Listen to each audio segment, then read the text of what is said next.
Hello student, I am Sonam. Welcome back to my YouTube channel Apna Vidyalaya. आज के इस video में हम आप सभी को बताएंगे क्लास 10 हिंदी का बिल्कुल वायरल पेपर। आप सभी के 2024 बोर्ड एग्जाम में हिंदी का बिल्कुल यही पेपर आएगा। ठीक है, ऐसा ही पेपर आएगा, ये मेरी 100% गारंटी। अगर आप सभी लोग इस पूरे पेपर की तैयारी कर लेते हो क्लास 10 हिंदी का, तो आप सभी का इस बार हिंदी में बोर्ड एग्जाम 2024 में आप सभी का पूरा ठीक है, यानी 70 में 70 नंबर पूरा का पूरा नंबर आप सभी का आएगा। और यहाँ पे हम आप सभी को इस पूरे पेपर की ठीक है उत्तर के साथ बताएंगे बहुत ही अच्छे तरीके से। आप सभी को बोर्ड एग्जाम में लिखना कैसे है, ठीक है, लिखने के भी तरीका हम आप सभी को इस वीडियो में बताएंगे, जिससे आपको पूरे के पूरे नंबर मिले। यानी सभी क्वेश्चन के आंसर को बिल्कुल लिख करके हम आप सभी को बताएंगे। और ये जो पेपर है ये बिल्कुल वायरल पेपर है, इसमें जितने भी क्वेश्चंस है सभी बिल्कुल वायरल क्वेश्चन है। ठीक है, और ये जो हिंदी का पेपर है ये बिल्कुल न्यू पैटर्न पे आधारित है। यानी जो इस बार आपका 2024 बोर्ड एग्जाम में हिंदी का पेपर होगा, ठीक है, वो क्या है कि उसमें कुछ क्वेश्चन बढ़ा दिए गए हैं। तो कौन कौन से क्वेश्चन बढ़ा दिए गए हैं, ठीक है, सभी, यानी ये जो पेपर है इसमें सभी क्वेश्चन जो बढ़ा दिए गए हैं, जो आपके पेपर में इस बार आए हैं सभी, ठीक है, क्वेश्चन इस पेपर में है। तो ये जो पेपर बिल्कुल वायरल पेपर है। आप सभी लोग सबसे पहले देखिए वीडियो को लाइक कर दीजिए, और चैनल पे अगर आप लोग नए हो तो चैनल को सब्सक्राइब करके बेल आइकन को जरूर प्रेस कर दीजिए।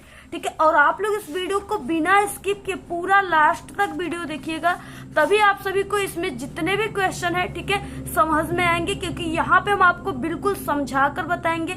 यहाँ पे आपको कोई भी रटी रटाई बात नहीं बताई जाएगी। ठीक, और ये है हिंदी का OMR शीट। ठीक है, इसमें आप सभी को कैसे आंसर लिखना है 20 ऑब्जेक्टिव क्वेश्चन का हम आप सभी को ठीक है पूरा भर के बताएंगे, क्योंकि 2024 बोर्ड एग्जाम में जो आपको OMR शीट मिलेगा उसमें आपको कुछ डिफरेंट करना है। ठीक है, तो आपको क्या इसमें कैसे भरना है सभी चीजें हम आपको भर के बताएंगे। तो सबसे पहले आपको यहाँ पे अपना 10 अंकों का रोल नंबर लिखना है, यहाँ पे अपना नाम लिखना है। ठीक है, और ये जो पेपर है इसका संकेतांक जो है वो 931 DK है। ठीक है, जो बिल्कुल वायरल पेपर है, और यही संकेतांक वाला पेपर आपके 2024 बोर्ड में आएंगे। ठीक है, बिल्कुल यही पेपर आएगा। इसके बाद यहाँ पे आपको समय मिलेंगे 3 घंटे 15 मिनट का समय आपको इस पेपर में मिलेगा, और आपको 15 मिनट में इस पूरे प्रश्न पत्र को पढ़ लेना है। बाकी यहाँ पे पूर्णांक जो रहेगा वो पूर्णांक 70 का रहेगा। ठीक है, यहाँ पे देखिए कुछ निर्देश दिए जिसको पढ़ना आपके लिए काफी जरूरी है। तो यहाँ पे 15 मिनट तो आपको इस पूरे प्रश्न पत्र को पढ़ना है। बाकी इसमें 2 खंड है, खंड अ और खंड ब। ठीक है, और यहाँ पे क्या है कि खंड अ में बहुविकल्पी प्रश्न है, जो कि 20 ऑब्जेक्टिव क्वेश्चन है। पर क्वेश्चन 1 नंबर का है। ठीक है, और 20 ऑब्जेक्टिव क्वेश्चन यानी 20 नंबर का क्वेश्चन है। उसका आंसर आप सभी को मैंने बताया कि OMR शीट में भरना है, और आपको काले और नीले पेन का यूज सिर्फ करना है, और बाल पॉइंट पेन का मतलब डार्ट पेन का आपको यूज करना है। ठीक है, खंड अ में बहुविकल्पी प्रश्न है, ये तो हमने आपको बता दिया।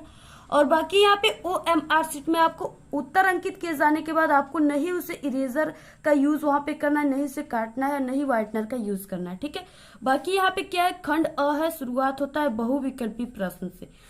तो यहाँ पे देखिए सबसे पहला क्वेश्चन क्या है, निम्नलिखित कथनों में से कोई एक कथन सही है, उसे पहचान कर आपको लिखना है। 4 कथन है, किसी एक कथन जो है यहाँ पे सही है। ठीक है, तो डॉक्टर राजेंद्र प्रसाद एक कवि के रूप में प्रसिद्ध है, ये गलत है। क्योंकि देखिए डॉक्टर राजेंद्र प्रसाद जो है वो लेखक के रूप में प्रसिद्ध है। ठीक है, इसके बाद देखिए नेक्स्ट है यहाँ पे दूसरा है कि क्या लिखूं के लेखक रामधारी सिंह दिनकर है, ये भी गलत है, क्योंकि क्या लिखूं जो है वो निबंध है, और ये पद्मलाल पुन्नालाल बख्शी का है। ठीक है, नेक्स्ट है ध्रुव स्वामिनी जयशंकर प्रसाद की रचना है। ठीक है, तो ध्रुव स्वामिनी जो है वो जयशंकर प्रसाद की क्या है रचना है। जैसे इनकी क्या है नाटक है, ध्रुव स्वामिनी हो गया, अजात शत्रु, राजश्री, कामयानी, ये सब क्या है इनकी रचना है जयशंकर प्रसाद की। ठीक है, इसके अलावा इनकी उपन्यास है आंसू, तितली, इरावती, अपूर्ण, ये सब क्या है उपन्यास वगैरह इनकी रचना वगैरह है। तो इस तरीके से यानी कि ध्रुव स्वामिनी जो है वो जयशंकर प्रसाद की रचना है। यहाँ पे पहले का तीसरा राइट है। ठीक है, तो आप सभी को देखिए अब OMR शीट में कैसे भरना है। सबसे पहले यहाँ पे आपको संकेतांक लिखना है। इस पेपर के संकेतांक जो है वो 931, यानी कोष्टक में जो चीजें वही आपको लिखना है, D और K। तो इसमें फर्स्ट कोष्टक में D हो जाएगा और सेकेंड कोष्टक में K। इसमें जहां पर भी D है आपको इसको अच्छे तरीके से इस लड्डू को भर देना है। ठीक है, बाकी यहाँ पे K जो है यहाँ पे तो आपको इसको गोले को भर देना है। और यहाँ पे क्या था, और यहाँ पे अपनी सिग्नेचर जो भी है आप सभी का आप लोग यहाँ पे कर दीजिएगा।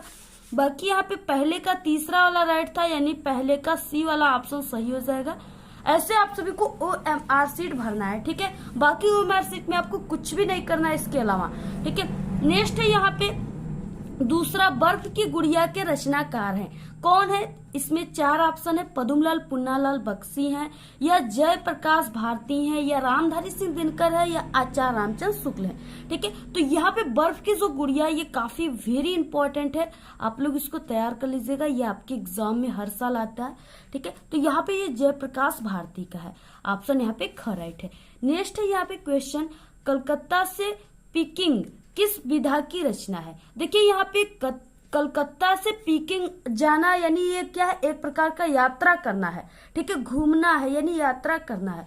तो ये विधा पूछ रखा है, मतलब ये रिपोर्टाज है, संस्मरण है, कहानी है, या जीवनी है, या यात्रा वृत्तांत है। नेक्स्ट क्वेश्चन है यहाँ पे चौथा, खादी का अर्थशास्त्र के रचनाकार हैं, ठीक है, कौन है? डॉक्टर राजेंद्र प्रसाद, भगवत शरण उपाध्याय, आचार्य रामचंद्र शुक्ल, या जयशंकर प्रसाद, ठीक है। तो यहाँ पे देखिए खादी का अर्थशास्त्र यानी ये क्या है?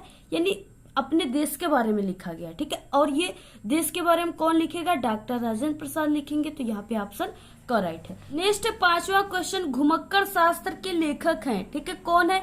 मोहन राकेश है, या राहुल संस्कृत्यायन है, डॉक्टर धर्मवीर भारती हैं, या अज्ञे हैं, जिनका पूरा नाम सच्चिदानंद हीरानंद वात्स्यायन अज्ञे जी है, ठीक है। तो यहाँ पे देखिए घुमक्कड़ शास्त्र यानी काफी ज्यादा यात्रा करने वाले, काफी ज्यादा जो घूमने वाले लेखक थे वो राहुल संस्कृत्यायन थे, ठीक है। इन्होंने इनको यात्रा वृत्तांत के लेखक भी कहा जाता है। तो यहाँ पे 5वें का करेक्ट है। नेक्स्ट है यहाँ पे 6वां, कामयानी महाकाव्य के रचयिता हैं, ये हमने आप सभी को ऊपर ही बताया था, कौन है? यहाँ पे सुमित्रा नंदन पंत है, या निराला है, या जयशंकर प्रसाद है, या धर्मवीर भारती है, ठीक है। तो कामयानी जो है वो जयशंकर प्रसाद का महाकाव्य है, यहाँ पे 6वें का ग वाला ऑप्शन राइट है। नेक्स्ट 7वां क्वेश्चन, अनामिका के रचयिता हैं, ठीक है। तो देखिए जैसे अनामिका हो गया, ठीक है, और कुकुरमुत्ता हो गया, आराधना हो गया, परिमल हो गया, गीतिका हो गया, ये सब जो है ये सूर्यकांत त्रिपाठी निराला का है, ठीक है, जिनका यहाँ पे टाइटल ही सिर्फ दिया है लास्ट का निराला। तो यहाँ पे ऑप्शन ग राइट हो जाएगा, जिनका पूरा नाम सूर्यकांत त्रिपाठी निराला है। तो आप सभी लोग इनके सभी रचनाओं को याद कर लीजिए, कोई भी रचना आपके पेपर में आ सकता है। नेक्स्ट 8वां क्वेश्चन, निम्नलिखित में से प्रयोगवादी कवि हैं, ठीक है। तो यहाँ पे देखिए भूषण बिहारी, ये बिहारी तो बिल्कुल रीति काल के हैं, सुमित्रा नंदन पंत जो है ये तो छायावादी के हैं, ठीक है। बाकी इसमें से बचे कौन? यहाँ पे भूषण भी क्या है? ये भी रीति का है। यहाँ पे कौन बचे? अज्ञे, ठीक है, जिनका पूरा नाम सच्चिदानंद हीरानंद वात्स्यायन अज्ञे जी है। तो यहाँ पे क्या हो जाएगा? यानी प्रयोगवादी के कवि जो है वो अज्ञे जी है, ऑप्शन यहाँ पे घर राइट है। उसके बाद नेक्स्ट 9वां क्वेश्चन, प्रजा हितैषी समाचार पत्र निकालने वाले हिंदी सेवी थे, ठीक है, कौन थे? राजा शिव प्रसाद सितारे हिंद थे, या राधा चरण गोस्वामी थे, या राजा लक्ष्मण सिंह थे, या बद्री नारायण चौधरी प्रेमघन थे, ठीक है। तो यहाँ पे यानी प्रजा हितैषी समाचार पत्र के यानी पत्रिका जो था ये राजा लक्ष्मण सिंह का था, ऑप्शन यहाँ पे गलत। तार सप्तक के संपादक हैं, ठीक है, जो तार सप्तक यानी 3-4 तार सप्तक बने हुए थे, तो उनके संपादक जो थे वो कौन थे? निराला थे, या महादेवी वर्मा, या अज्ञे, या श्याम नारायण पांडे, ठीक है। तो तार सप्तक के संपादक जो थे वो यहाँ पे सच्चिदानंद हीरानंद वात्स्यायन अज्ञे जी थे, ठीक है। नेक्स्ट है यहाँ पे, हे खग मृग है मधुकर श्रेणी तुम देखी सीता मृग नैनी में कौन सा रस है? तो ये क्या है? ये करुण रस का बिल्कुल उदाहरण ही दे रखा है। तो यहाँ पे क्या हो जाएगा? करुण, ऑप्शन यहाँ पे करेक्ट है। नेक्स्ट 12 क्वेश्चन, जहाँ किसी एक वस्तु की किसी दूसरे प्रसिद्ध वस्तु से गुण धर्म और रूप के कारण समानता या तुलना की जाती है वहां पे कौन सा अलंकार होगा? तो हमने आपको ट्रिक बताया था कि जहाँ पे तुलना या समानता किया जाए, ठीक है, किसी भी वस्तु का किसी भी वस्तु या किसी भी, ठीक है, वस्तु से, तो वहां पे क्या होता है? उपमा अलंकार होता है। उपमा में क्या होता है? तुलना किया जाता है, ऑप्शन यहाँ पे गलत है। नेक्स्ट क्वेश्चन है, रोला में कितनी मात्राएं पर यति होता है? ठीक है, यानी इस तरह से यति कितने मात्राओं पर होता है? तो वो 11 और 13 मात्राओं पर यति होता है, ऑप्शन करेक्ट है। उपमान शब्द में कौन सा उपसर्ग लगा है। ठीक है, आप लोग देखिए वीडियो को ज्यादा से ज्यादा शेयर कीजिएगा अपने सभी दोस्तों में। ठीक है, और आप लोग वीडियो को लाइक जरूर किया करिए, क्योंकि जैसे हम आपको समझाते वैसे आपको कोई भी नहीं समझाएगा। और जो हम आपको पेपर बताएंगे जितने उसमें क्वेश्चन रहेंगे सभी वायरल रियल क्वेश्चन रहेंगे। ठीक है, रियल पेपर रहेगा आपके पेपर में, यानी आप सभी के एग्जाम में उस पेपर से ठीक है जितने भी क्वेश्चन रहेंगे 100% गारंटी पक्का मिलेंगे। इसके अलावा हमारे चैनल के अलावा किसी भी चैनल के अगर आप लोग पेपर को देखते हो तो वो बिल्कुल फेक पेपर है, उसमें से एक भी क्वेश्चन नहीं आएंगे। ठीक है, इसलिए आप लोग ऐसे पेपर को मत देखिए आप लोग। ठीक है, जितने भी हमारे चैनल पे पेपर है सभी को आप लोग देख लीजिए। तो नेक्स्ट है यहाँ पे 14 क्वेश्चन, उपमान शब्द में कौन सा उपसर्ग लगा है। तो यहाँ पे अप लगा है, मान या अ, या इसमें से कोई नहीं। ठीक है, देखिए यहाँ पे उपसर्ग पूछ रखा है। ठीक है, और बाकी यहाँ पे दिया है ये शब्द, इसमें आपको उपसर्ग को ढूंढना है। ठीक है, तो यहाँ पे देखिए जो यहाँ पे शब्द है इसमें आपको आगे का जो वर्ड लगा है यही आप सभी को यहाँ पे उपसर्ग, इसी में यही आगे वाला वर्ड ही उपसर्ग कहलाता है। ठीक है, तो जैसे यहाँ पे मान है इसमें अप हम लोग जोड़ दिए उपसर्ग, तो ये अपमान हो गया। ठीक है, तो यहाँ पे आगे वाला शब्द क्या है, अप है, तो यहाँ पे इसमें उपसर्ग क्या है, अप है, यानी ऑप्शन यहाँ पे करेक्ट। चर और अचर में कौन सा समास है। तो हमने आपको कई बार ट्रिक बता चुका है सभी समास का। ठीक है, कि जिसमें यानी और शब्द का लोप हो वहां पे द्वंद्व समास होता है, जैसे माता पिता। ठीक है, माता और पिता, यानी इसमें और शब्द का लोप है तो यहाँ पे क्या हो जाएगा, द्वंद्व समास। ऑप्शन यहाँ पे करेक्ट है।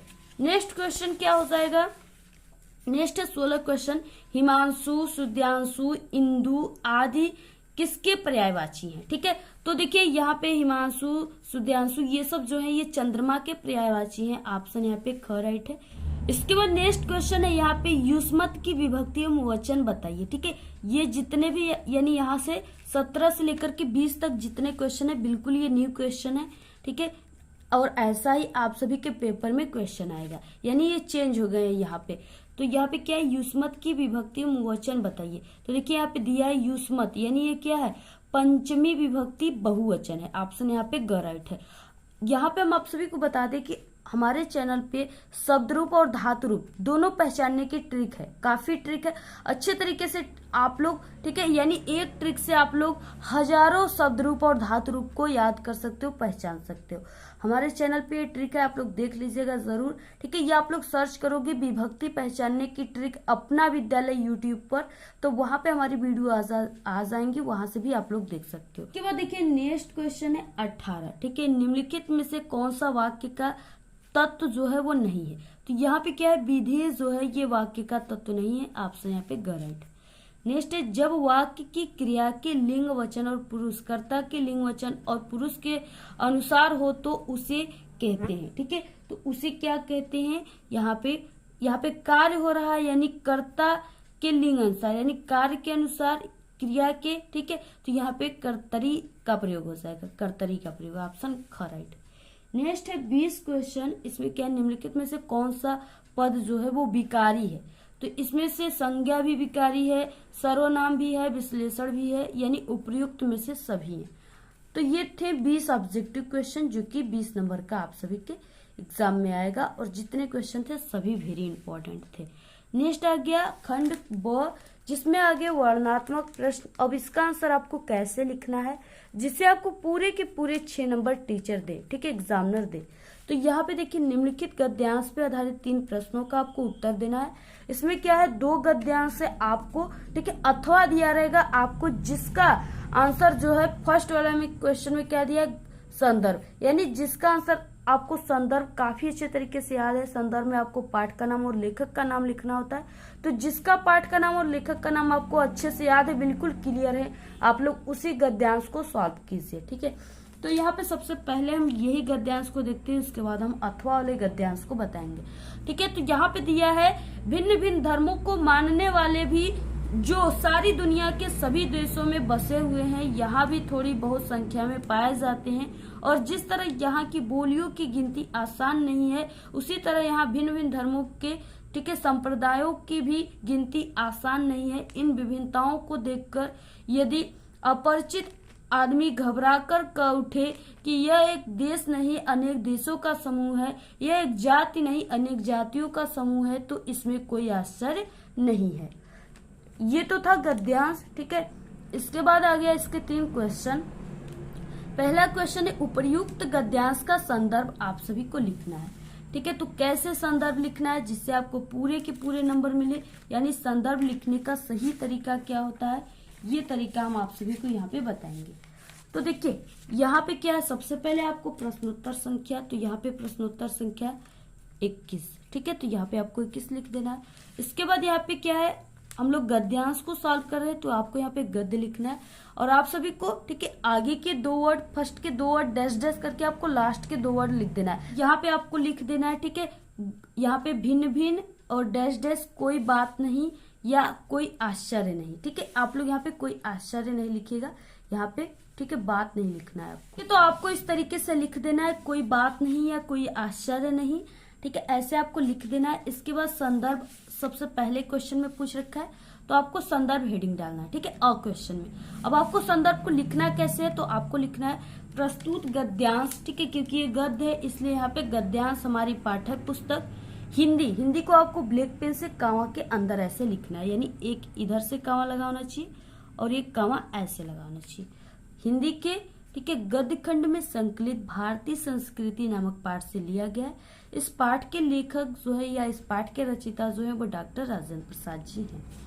इसके बाद क्या है, इसमें रेखांकित अंश की आपको व्याख्या करना है। रेखांकित अंश की व्याख्या वाले क्वेश्चन का आंसर आपको कैसे लिखना है, तो आपको सिर्फ इतने का ही व्याख्या करना है, इन से लेकर के नहीं तक, ठीक है, यानी जिसके नीचे ये जो काली वाली अंडरलाइन दिया है ना, यहाँ पे सिर्फ आपको इतने का ही व्याख्या करना है, बाकी ये सब 4 लाइनों का व्याख्या नहीं करना है जहाँ पे अंडरलाइन नहीं दिया है, ठीक है। तो आपको सबसे पहले रेखांकित अंश की व्याख्या हेडिंग डालना है। व्याख्या में क्या है, आपको वही चीजें लिखना होता है, थोड़ा सा आपको इसको अपने शब्दों में बनाकर लिखना है। प्रस्तुत पंक्ति में लेखक कहते हैं कि भारत के विभिन्न प्रांतों की विभिन्नताओं को देखकर कोई अजनबी व्यक्ति ऐसा अनुभव कर सकता है कि भारत एक देश नहीं, ठीक है, भारत एक देश न होकर कई देशों का समूह है। क्योंकि देखिए भारत जो है ये क्या है, बिल्कुल यानी धर्मनिरपेक्ष है, यहाँ पे क्या है, बिल्कुल ये स्वतंत्र है, यहाँ पे कोई भी किसी भी देश के लोग, ठीक है, वीजा वगैरह बना करके भारत में आकर के रह सकते हैं, अपनी जो भी है, ठीक है, कमा सकते हैं पैसे, ये सब कोई भी धंधा कर सकते हैं, ठीक है, क्योंकि भारत जो है यहाँ पे बिल्कुल छूट है, कोई भी यहाँ पे रह सकता है आकर के, सिर्फ आतंकियों को छोड़कर, ठीक है, ये सब नहीं रहेंगे यहाँ पे। तो यहाँ पे क्या है, भारत एक देश न होकर कई देशों का समूह है। इसी प्रकार भारत की अनेक जातियों को अनेक राष्ट्रीयता में गिना जा सकता है। गहराई से देखने पर पता चलता है कि सब एक होकर भारतीय संस्कृति की उच्चता और अधिक गौरवशाली बनाता है। ऐसे आप सभी को पूरा लिखना है। बाकी इसमें एक क्वेश्चन है, यानी तीसरा, लेखक ने भारतीय संस्कृति को अनेक देशों का समूह क्यों कहा है, तो इसका आंसर आप सभी को इसी में से ढूंढ कर लिखना होता है, ठीक है। तो आप सभी को जैसे यहाँ पे देखिए क्या है, यहाँ पे क्या है, यानी कि उसी तरह यहाँ भिन्न भिन्न धर्मों के संप्रदायों की गिनती आसान नहीं है, ठीक है, यहाँ से लेकर के, यानी कि इसमें कोई आश्चर्य नहीं, ऐसे आप सभी को लिख देना है। तो देखिए आपको इसको थोड़ा सा अपने शब्दों में बनाकर लिखना है। कैसे लिखना है, जैसे लेखक ने भारतीय संस्कृति को अनेक देशों का समूह इसलिए कहा क्योंकि भारत में विभिन्न धर्मों, संप्रदायों एवं जातियों के लोग रहते हैं, ठीक है, वही बात है यहाँ पे देखिए, जैसे यहाँ पे विभिन्न धर्मों, संप्रदायों, ठीक है, जातियों के लोग रहते हैं यहाँ पे, यानी आदमी लोग घबराए, यानी लोग रहते हैं, इस तरीके से आपको लिखना है। बाकी इसमें नेक्स्ट जो अथवा वाला के बाद देखिए, ये अथवा वाला क्वेश्चन है, आप लोग को दोनों में से किसी एक का ही आंसर लिखना है। पहले पहाड़ काटकर उसे खोखला कर दिया गया, फिर उसमें सुंदर भवन बना लिए गए जहां खंभों पर उभारी मूर्तें बिहंस उठी, भीतर की दीवारों और छतें रगड़कर चिकनी कर ली गई और तब उसकी जमीन पर, ठीक है, चित्रों की एक दुनिया ही बसा दी गई। लहराती रेखाओं में चित्रों की काया सिरज दी, ठीक है, फिर उनके चेले कलावंतों ने उनमें रंग भरकर प्राण फूंक दिए, फिर तो दीवार उमग उठी, पहाड़ पुलकित हो उठे, ठीक है, इस तरीके से यहाँ पे दिया है। अब इसमें क्या है, 3 क्वेश्चन इसमें भी है। पहला संदर्भ लिखना है, संदर्भ में पाठ का नाम लिखना है, लेखक का, और ये पाठ है अजंता से लिया गया है, ठीक है, क्योंकि यहाँ पे क्या है, पहाड़ों, दीवारों, खंभों, ये सब जहां पर भी आए, ठीक है, यहाँ पे क्या हो जाएगा, ये अजंता से लिया जाएगा। ठीक है, आप लोग इसको पहचान लीजिएगा। देखिए, अगर आप सभी को गद्यांश पद्यांश पहचानने की भी ट्रिक चाहिए कि हाँ ये कैसे पहचानेंगे कि ये किस पाठ का है, इसके लेखक कौन है, तो इसकी भी ट्रिक हमारे चैनल पे पहले से बन चुकी है। ठीक है, आप लोग चैनल पे विजिट करके देख लीजिए। हिंदी के इंपॉर्टेंट क्वेश्चन के प्लेलिस्ट में, या आप लोग सर्च कीजिए गद्यांश पहचानने की ट्रिक अपना विद्यालय, तो वहां पे हमारी वीडियोस आ जाएंगी। ठीक है, यूट्यूब पर। तो यहाँ पे, ठीक है, इसमें अजंता से ये लिया गया, यानी ये पाठ का नाम इसमें अजंता है, और इस अजंता के लेखक जो है वो डॉक्टर भगवत शरण उपाध्याय है। बाकी रेखांकित अंश की व्याख्या और पहाड़ों को किस प्रकार यहाँ पे जीवंत बनाया गया। ठीक है, तो यहाँ पे पहले पहाड़ों को काट कर उसे खोखला कर दिया गया। ठीक है, इस तरीके से यहाँ तक आपको लिखना है। इसमें इसका आंसर यही है। ठीक है, बाकी आप सभी लोग इसको सॉल्व कर लीजिएगा, और पहले से भी हम इसका आंसर 3-4 बार बता चुके, आप लोग हिंदी के प्लेलिस्ट में जाकर देख लीजिएगा। नेक्स्ट है, दिए गए पद्यांश पे आधारित 3 प्रश्नों का उत्तर दीजिए। ठीक है, और ये क्या है, 6 नंबर का है, यानी कि यहाँ पे 3 क्वेश्चन है, पर क्वेश्चन 2 नंबर का है, 6 नंबर के क्वेश्चन। तो यहाँ पे दिया है क्वेश्चन, दिए गए पद्यांश पे आधारित 3 प्रश्नों का उत्तर दीजिए। ठीक है, पद्यांश क्या है, सबसे पहले आप सभी को ये जानना है। तो यहाँ पे चरण कमल बंदो हरिराई, जा की कृपा पगु गिरी लांघे, अंधे को सब कछु दर्शाई, बहिरो सुने गुण पुनि बोले। ठीक है, गुंग पुनि बोले, रंग चले से छत धराई, सूरदास स्वामी करुणामय, बार बार बंदो तिह पाई। इस तरीके से दिया हुआ है। अब इसके नीचे 3 क्वेश्चन है। पहला तो है संदर्भ लिखने के लिए, तो ये देखिए जो है आपको संदर्भ कैसे लिखना है। तो यहाँ पे प्रश्नोत्तर संख्या, पद, ठीक है, और आपको यानी कि आपको फर्स्ट के 2 वर्ड डैश डैश करके लास्ट के 2 वर्ड आपको लिख देना है, चरण कमल डैश डैश तिह पाई। ठीक है, बाकी यहाँ पे संदर्भ पहले क्वेश्चन में था, तो आपको संदर्भ लिखना है। प्रस्तुत पद्यांश, ठीक है, ये पद्यांश है इसलिए आपको पद्यांश को ब्लैक पेन से ऐसे लिखना है। प्रस्तुत पद्यांश हमारी पाठ्य पुस्तक हिंदी काव्य खंड के या पद खंड के पद नामक पाठ से लिया गया है। इस पाठ के रचयिता जो है वो सूरदास जी, यानी पद के सूरसागर नामक पाठ से लिया गया। ठीक है, पद पाठ से सूरसागर नामक शीर्षक से लिया गया है। रचयिता जो है वो सूरदास जी हैं। ठीक है, ऐसे भी आप लोग लिख सकते हो। बाकी इसमें क्या है क्वेश्चन, रेखांकित अंश की व्याख्या, आपको सिर्फ इतने का ही व्याख्या करना है, जिसके नीचे अंडरलाइन है। तो देखिए यहाँ पे क्या है, रेखांकित अंश की व्याख्या क्या हो जाएगा, मैं उस ईश्वर के, यानी कि श्री कृष्ण भगवान के, ठीक है, मैं उस ईश्वर के कमलवत चरणों की वंदना करता हूँ, जिनकी कृपा से जो लंगड़ा व्यक्ति है वो भी पर्वत पर चढ़ जाता है। ठीक है, पर्वत को लांग लेता है, मतलब पर्वत पे चढ़ जाता है।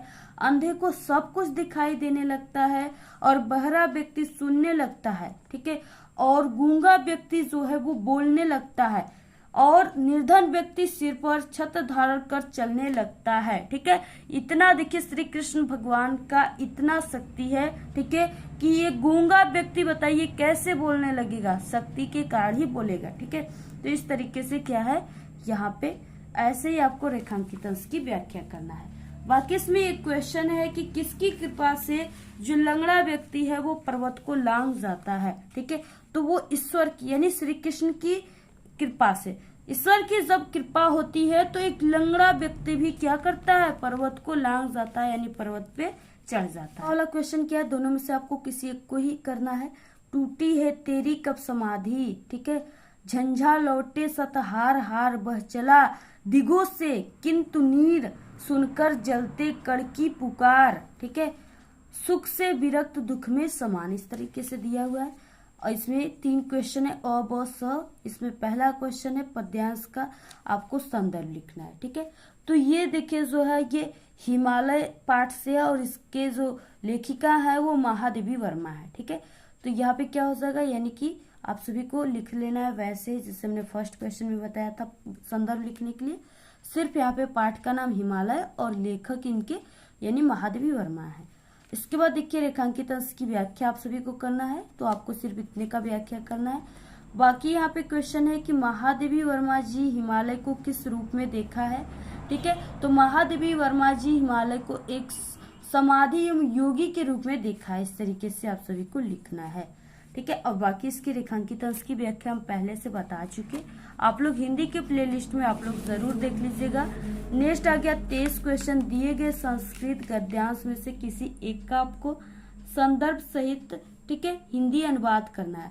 2 नंबर संदर्भ पे, 3 नंबर अनुवाद पे, टोटल 5 नंबर का क्वेश्चन है। यहाँ पे क्या है क्वेश्चन, यहाँ पे 2 है, ठीक है। दोनों में से आपको किसी एक को ही करना है। मानव जीवनस्य, ठीक है, संस्करणम संस्कृति अस्माकम पूर्वजा मानव जीवन, ठीक है। इस तरीके से यहाँ से लेकर के अस्माकम संस्कृति तक दिया हुआ है।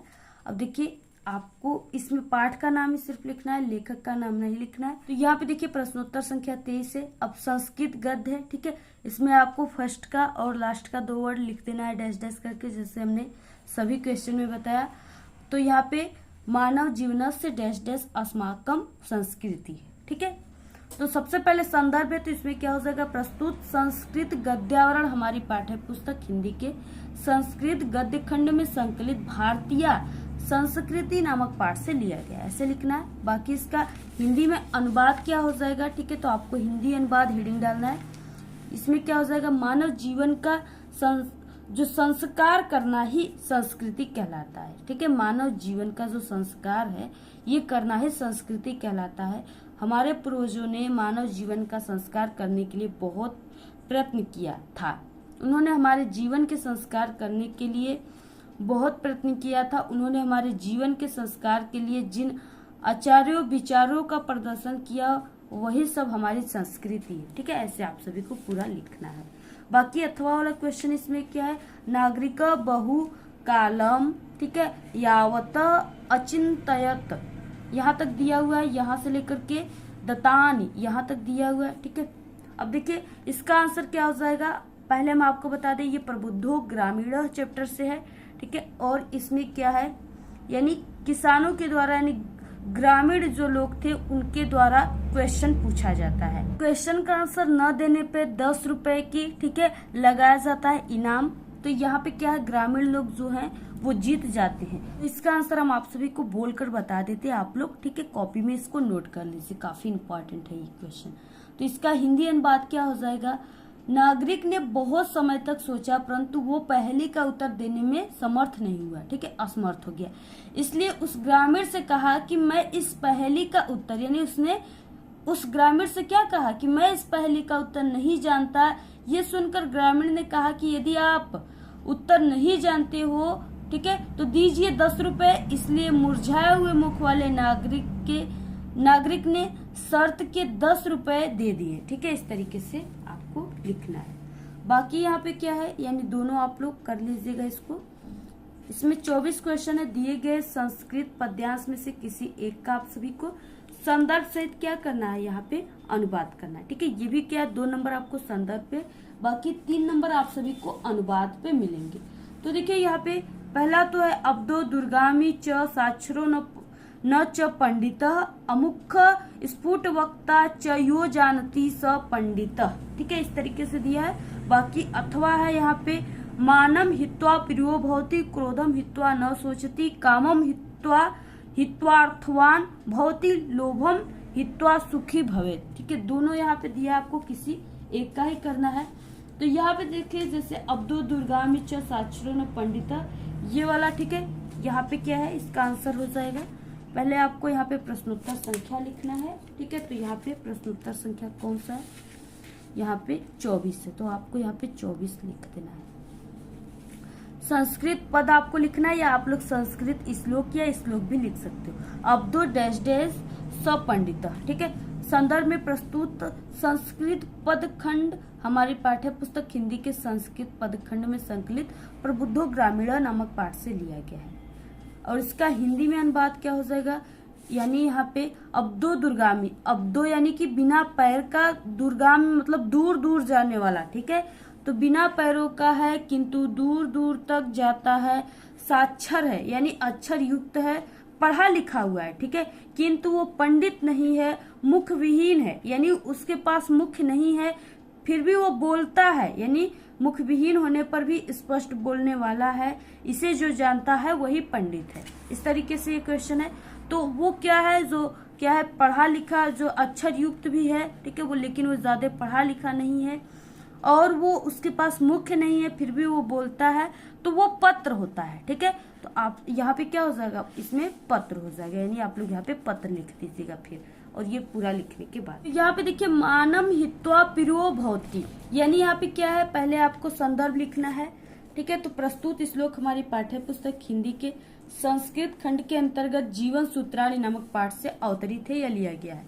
हिंदी अनुवाद हो जाएगा मानम हित्वा। ठीक है, यानी यहाँ पे मनुष्य, मानम हित्वा यानी अभिमान, मनुष्य अभिमान को छोड़कर प्रिय होता है, और क्रोधम हित्वा यानी, और क्रोध को, हित्वा का मतलब छोड़कर। ठीक है, और क्रोध को छोड़कर शोक नहीं करता, कामना को छोड़कर धनवान होता है, और लोभ को छोड़कर सुखी होता है। ऐसे आपको पूरा क्या करना है, ऐसे आंसर आपको लिखना है। नेक्स्ट आ गया यहाँ पे क्वेश्चन, अपने पठित खंड काव्य के आधार पर निम्नलिखित प्रश्नों का आपको उत्तर देना है। किसी एक प्रश्न का उत्तर देना है, 3 नंबर का ये क्वेश्चन है। ठीक है, और ये क्या है, इसमें कई क्वेश्चन दिए लेकिन सिर्फ आपको किसी एक का ही आंसर लिखना है। और आप सभी को हम आपको बता दें कि ये जो है ये जिला वाइज होता है क्वेश्चन, आप लोग जिस जिले के हो उसी हिसाब से आपको इसके बारे में लिखना है। ठीक है, और क्या है कि आज के वीडियो में हमने आप सभी को बताया, आप लोग हमारे चैनल पे विजिट करके देख लीजिएगा कि वहां पे हमने आपको बताया है कि आपको किस जिले के आप लोग हो। ठीक है, और उसी हिसाब से आप सभी को पढ़ना है। तो आप लोग किस जिले के हो, कौन से खंड का आपको याद करना है, पढ़ना है, आपके पेपर में आएगा उसके बारे में लिखना है।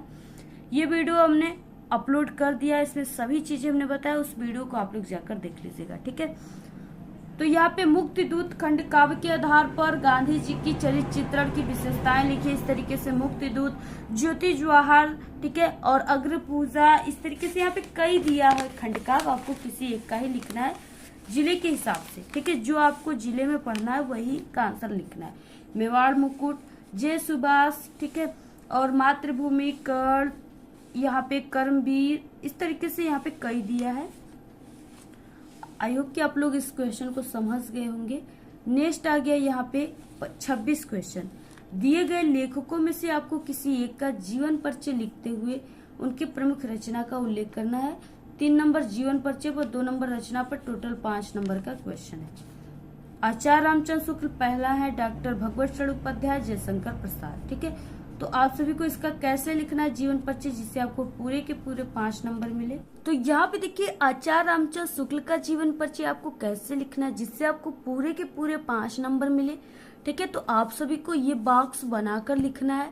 ऐसे एक टॉपर स्टूडेंट लिखते हैं, तो यहाँ पे नाम में आचार्य रामचंद्र शुक्ल, जन्म इनका 1884 ईस्वी में, जन्म स्थान बस्ती जिले के अगोना नामक ग्राम में। ठीक है, पिता का नाम चंद्रबली शुक्ल, और रचनाएं जो है इनकी चिंतामणि, और यहाँ पे मृत्यु 1941 ईस्वी को हो गई। ठीक है, जीवन परिचय में क्या हो जाएगा, जो यहाँ पे लिखे हमने पॉइंट्स, उसी से ये जीवन परिचय बनेगा। तो हिंदी के प्रमुख साहित्यकार आचार्य रामचंद्र शुक्ल का जन्म 1884 ईस्वी में बस्ती जिले के अगोना नामक ग्राम में हुआ था। इनके पिता का नाम चंद्रबली शुक्ल तथा माता का नाम विभासी था। अगर आपको माता का नाम याद है तो आप लोग लिखिए, नहीं याद है तो आप लोग मत लिखिए। इनकी प्रारंभिक शिक्षा हमीरपुर में हुई। 1921 ईस्वी में मिर्जापुर के मिशन स्कूल से हाई स्कूल की परीक्षा उत्तीर्ण की। गणित में कमजोर होने का, ठीक है, ये गणित में फेल हो जाते थे, ये इतने कमजोर थे, तो गणित में कमजोर होने के कारण इंटर की परीक्षा नहीं दे सके। कुछ दिनों तक इन्होंने जो नागरिक परिचारिका सभा, ये इनकी पत्रिका था, तो इसका इन्होंने संपादन किया। और श्वास का दौरा पड़ने के कारण 1941 ईस्वी में इनका निधन हो गया। ठीक है, इनकी प्रमुख रचनाएं आप सभी को नीचे लिख देना है। चिंतामणि, त्रिवेणी और रसमीमांसा, काफी इंपॉर्टेंट रचना है, आप लोग रचना को जरूर तैयार कर लीजिए, ये आप सभी के ऑब्जेक्टिव क्वेश्चन में भी आता है। ठीक है, तो ऐसे आप सभी को पूरा ऐसे जीवन परिचय लिखना है, आप लोग इसका स्क्रीनशॉट ले लीजिए और इसे तैयार कर लीजिए। बाकी नेक्स्ट क्वेश्चन क्या है यहाँ पे, यानी इसमें क्या है, डॉक्टर भगवत चरण उपाध्याय, इसका हम पहले से बता चुके, आप लोग इसका देख लीजिएगा। ठीक है, बाकी यहाँ पे जयशंकर प्रसाद का क्या हो जाएगा, तरीके से आप सभी को जयशंकर प्रसाद का लिखना है, प्रश्नोत्तर संख्या 26 का को। ठीक है, और यहाँ पे जयशंकर प्रसाद हो गए। ठीक है, आपको इनका बॉक्स बनाकर ऐसे लिखना है और उसी से ये पूरा जीवन परिचय ऐसे लिखना है। आप लोग इसका स्क्रीनशॉट ले लीजिए और इसको तैयार कर लीजिए। ठीक है, आप लोग ऐसे इसको तैयार कर लीजिए, और यहाँ पे भी है, आप लोग इसकी रचना वगैरह को लिख लीजिए ऐसे, आप लोग, ठीक है। देखिए काफी ज्यादा समय से हम बोलते आ रहे हैं इसलिए थक चुके हैं। आप लोग इसको स्क्रीनशॉट लेकर लिख लीजिए, ठीक है। बाकी जो चीजें है उसी को हम आपको बताएंगे यहाँ पे, तो यहाँ पे आप लोग इसको लिख लीजिएगा। नेक्स्ट आ गया ख में दिए गए कवियों में से किसी एक का जीवन परिचय देते हुए अपनी एक प्रमुख रचना का उल्लेख करना है। 3 नंबर जीवन परिचय पर, 2 नंबर रचना पर, टोटल 5 नंबर का। मैथिली शरण गुप्त, महादेवी वर्मा और सूरदास, ठीक है। तो यहाँ पे मैथिली शरण गुप्त का क्या हो जाएगा, जीवन परिचय। तो यहाँ पे देखिए 26 का ख हो जाएगा। यहाँ पे इस तरीके से मैथिली शरण गुप्त लिखना है। जीवन परिचय आप सभी को ऐसे बॉक्स बनाकर लिखना है, ठीक है। इस तरीके से आपको लिखना है। आप लोग इसका स्क्रीनशॉट ले लीजिए और बिल्कुल सेम ऐसे ही लिखिएगा, आपको पूरे के पूरे नंबर मिलेंगे, ठीक है। बाकी इनकी रचनाएं यहाँ पे है, आपको इतना ही लिखना है जैसे यहाँ पे हमने बताया, और जितना लिखे उतना ही लिखना है, तभी आपको 5 नंबर मिलेंगे, ठीक है। तो ऐसे ही आप सभी को लिखना, आप लोग इसका स्क्रीनशॉट ले लीजिए। बाकी यहाँ पे महादेवी वर्मा, ठीक है। तो इसका आंसर आप सभी लोग देख लीजिएगा हमारे चैनल पे, ठीक है। क्लास 10th हिंदी के सभी इंपॉर्टेंट जीवन परिचय की प्लेलिस्ट बनी है, वहां से आप लोग महादेवी वर्मा का देख लीजिएगा, ठीक है। ये आप लोग यूट्यूब पर सर्च कीजिए महादेवी वर्मा अपना विद्यालय, तो वहां पे भी हमारी वीडियोज आ जाएंगी। बाकी सूरदास जी हैं, इनका इस तरीके से आप सभी को लिखना है, ठीक है। आप लोग इसका स्क्रीनशॉट ले लीजिए और इसको तैयार कर लीजिए। काफी हमने सरल शब्दों में लिखा हुआ है, ठीक है। और इनकी यहाँ पे प्रमुख रचनाएं आप सभी को हेडिंग डालकर यहाँ इनकी 2-3 रचनाएं भी लिख देना है ऐसे। इसके बाद इसमें क्या है, अपनी पाठ्य पुस्तक से कोई कंठस्थ के श्लोक लिखे जो इस प्रश्न पत्र में ना आया, 2 नंबर का है। तो आप लोग, ठीक है, किसी भी श्लोक को लिख सकते हैं, जैसे सर्वे भवन्तु सुखिनः, सर्वे सन्तु निरामया, सर्वे भद्राणि पश्यन्तु मा कश्चित् दुर्भाग्, ये भी आप लोग लिख सकते हैं। इसके बाद 28 क्वेश्चन है। निम्नलिखित प्रश्नों में से किन्हीं 2 प्रश्नों का उत्तर आप सभी को संस्कृत में देना है, ठीक है। पर क्वेश्चन 1 नंबर का है, 2 आपको करना है, 2 नंबर का है। यहाँ पे 4 क्वेश्चन है, आपको किसी एक का ही आंसर लिखना है। जैसे यहाँ पे देखिए क्वेश्चन है पिता कस्मात, ठीक है, उच्चतरः अस्ति। तो यहाँ पे क्या हो जाएगा, आप सभी को सिर्फ यहाँ पे, ठीक है, यहाँ पे जो कस्मात है, यहाँ पे आपको कस्मात न लिखकर यहाँ पे आप सभी को लिखना है खात, ठीक है। ऐसे हलंत देकर लिखना है खात उच्चतरः, ठीक है, पिता अस्ति, ऐसे आप सभी को इसका आंसर लिखना है। इसके बाद अभी आपको लिखकर बताएंगे लास्ट में, ठीक है। इसके बाद नेक्स्ट है गृहे सतः मित्रम किम अस्ति, ठीक है। तो यहाँ पे आप सभी को किम को हटा देना है आंसर लिखते समय, सिर्फ यहाँ पे आपको शुरू करना है भार्या मित्रम गृहे अस्ति। तो यहाँ पे क्या हो जाएगा, यहाँ पे सबसे पहले भार्या हो जाएगा, भार्या, ठीक है। दुर्मुख क आसीत, तो दुर्मुख एक चंडाला आसीत, के क को हटाकर एक चंडाला आसीत। ग्रामीणान कह उपाहसत, ठीक है। तो ग्रामीणात नागरिक उपाहसत, यानी ग्रामीण लोग किस पे हंसे, तो वो नागरिकों पर हंसे। ऐसे आपको यहाँ पे चारों का आंसर इस तरीके से आप पूरा आंसर आप लोग इसको स्क्रीनशॉट लेकर तैयार कर लीजिए, याद कर लीजिए, ठीक है। इसमें से सिर्फ आपको 2 का ही लिखना है, यहाँ पे हमने आपको सभी बता दिया। नेक्स्ट है निम्नलिखित में से किसी एक विषय पर आपको निबंध लिखना है, और निबंध जो इस बार आप सभी के पेपर में 7 नंबर का कर दिया गया है, ठीक है। पहले 9 नंबर का आता था। अब देखिए स्वास्थ्य और शिक्षा, पर्यावरण प्रदूषण, वन महोत्सव, साहित्य और समाज। सबसे इम्पोर्टेंट इसमें पर्यावरण प्रदूषण है, तो इसमें आप सभी को कैसे लिखना है, ठीक है। तो इस तरीके से प्रश्नोत्तर संख्या 29 पर्यावरण प्रदूषण, ठीक है। यहाँ पे हम आपको इस तरीके से दिखा देते हैं, आप लोग इसका स्क्रीनशॉट लेकर तैयार कर लीजिएगा। बाकी इसको हम काफी अलग वीडियो में अच्छे तरीके से समझा कर बताएं। अगर आप सभी को ऐसे नहीं समझ में आएगा तो आप लोग उस वीडियो को भी देख लीजिएगा, ठीक है। या आप लोग सर्च कर लीजिए पर्यावरण प्रदूषण अपना विद्यालय, तो वहाँ पे निबंध, तो वहाँ पे हमारी वीडियो आ जाएंगी, वो वाली वीडियो, ठीक है। तो यहाँ पे आपको इस तरीके से सबसे फर्स्ट हेडिंग रूपरेखा आपको लिखना है। इसमें रूपरेखा में आप लोग जो निबंध लिख रहे हो उसके अंतर्गत आप लोग जितने हेडिंग का यूज करोगे वही आपको रूपरेखा में लिखना है। तो इस तरीके से, ठीक है, आपको ऐसे ही पूरा लिखना है। अगर आप लोग यहाँ पे हाइलाइटर का यूज करना चाहते हो तो आप लोग हाइलाइटर का भी यूज कर सकते हो, ठीक है। आप सभी लोग अगर नहीं करना चाहते हो तो आप लोग बिल्कुल मत कीजिए, ठीक है। इससे कोई भी मतलब जिससे ये जरूरी चीजें नहीं है। तो यहाँ पे प्रस्तावना, प्रदूषण के प्रकार आपको लिखना है। नेक्स्ट हेडिंग है यहाँ पे, यानी प्रकार जो है उसको लिख लेना है। वायु प्रदूषण, यानी जितने प्रकार है अब उसके बारे में लिखना है हेडिंग डालकर, वायु प्रदूषण, जल प्रदूषण, ठीक है। और उसके बाद यहाँ पे ध्वनि प्रदूषण, बाकी यहाँ पे रासायनिक प्रदूषण का कारण क्या होता है, इसको आपको लिख लेना है, पूरा स्क्रीनशॉट ले लीजिए आप लोग। इसके बाद यहाँ पे नेक्स्ट हेडिंग है प्रदूषण को रोकने का उपाय क्या है, और यहाँ पे लास्ट हेडिंग उपसंहार है। ठीक है, इसमें आपको अपने विचार लिखना होता है। तो इस तरीके से आप लोग इसका पूरा स्क्रीनशॉट ले लीजिए। इसके बाद ठीक है, और बाकी ये जो है अगर आप लोग कमेंट करोगे तो इसकी भी वीडियो हम आप सभी को बनाकर बता देंगे। इसके बाद नेक्स्ट तीसरा, छात्रवृत्ति के लिए अपने प्रधानाचार्य को एक पत्र लिखिए। ये जो है क्वेश्चन बिल्कुल न्यू क्वेश्चन है, 4 नंबर का आपके पेपर में इस बार आएगा। अथवा है यानी 2 दिया, आपको किसी एक का ही लिखना है। अपने मित्र को अपने बड़े भाई के विवाह में सम्मिलित होने का निमंत्रण देते हुए आपको एक पत्र लिखना है। ठीक है, तो यहाँ पे हम आप सभी को जैसे छात्रवृत्ति के लिए जो प्रार्थना पत्र है उसको कैसे लिखना है, प्रश्नोत्तर संख्या वगैरह लिख देना है। छात्रवृत्ति के लिए प्रार्थना पत्र यहाँ पे, ठीक है, यहाँ से शुरुआत करना है। सेवा में कामा श्रीमान प्रधानाचार्य जी, हंसवाहिनी इंटर कॉलेज। ठीक है, कोई भी यहाँ पे आप लोग लिख सकते हो। बाकी यहाँ पे विषय में आपको क्या लिखना होता है, यानी जिस पे आपको लिखना है ये पत्र, प्रार्थना पत्र, उसी में से आपको उसी क्वेश्चन में से विषय मिल जाता है। ठीक है, तो यहाँ पे विद्यालय कोष से छात्रवृत्ति प्राप्त करने हेतु महोदय, यहाँ पे आपको जैसे लिखे हैं लाइनिंग वगैरह छोड़कर वैसे ही लिखना है। महोदय, ठीक है, कामा सविनय निवेदन है कि मैं आपके विद्यालय की कक्षा 10वीं का छात्र हूँ या छात्रा हूँ।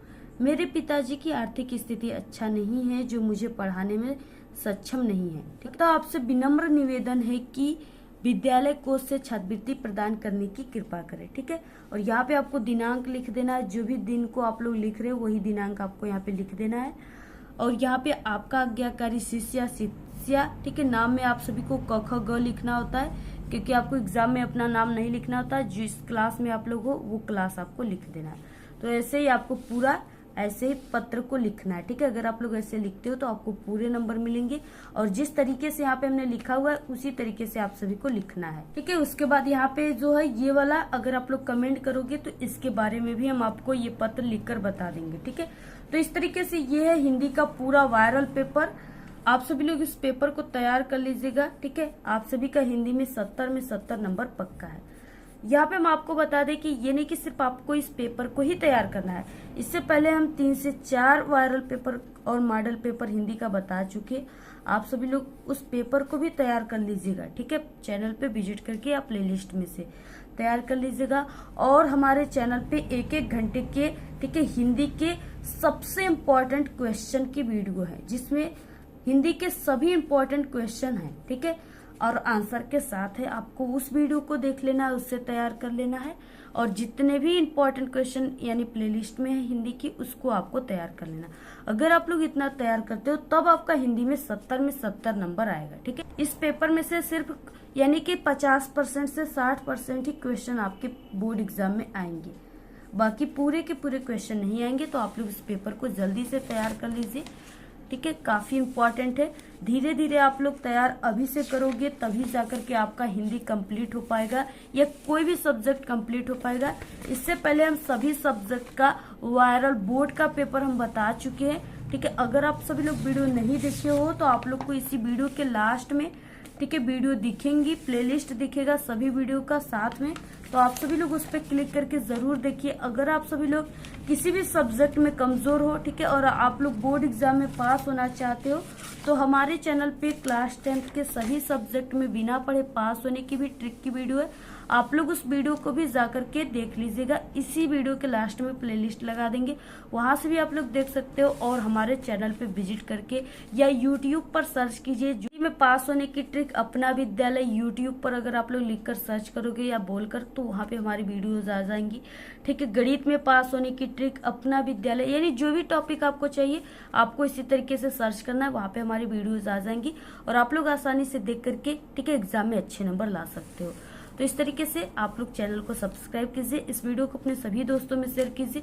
अगर आपको इस वीडियो का यानी इस पेपर की पीडीएफ चाहिए तो आप लोग हमारे टेलीग्राम चैनल को ज्वाइन कीजिए, उसका लिंक आपको इस वीडियो के डिस्क्रिप्शन में मिल जाएगा। और कमेंट करना आप लोग बिल्कुल मत भूलिए। ठीक है, आज के इस वीडियो में सिर्फ इतना ही। आपको वीडियो कैसा लगा? अगर वीडियो पसंद आए तो एक बड़ा सा लाइक कर दे, चैनल पे नए तो सब्सक्राइब करके बेल आइकन को जरूर प्रेस कर दे।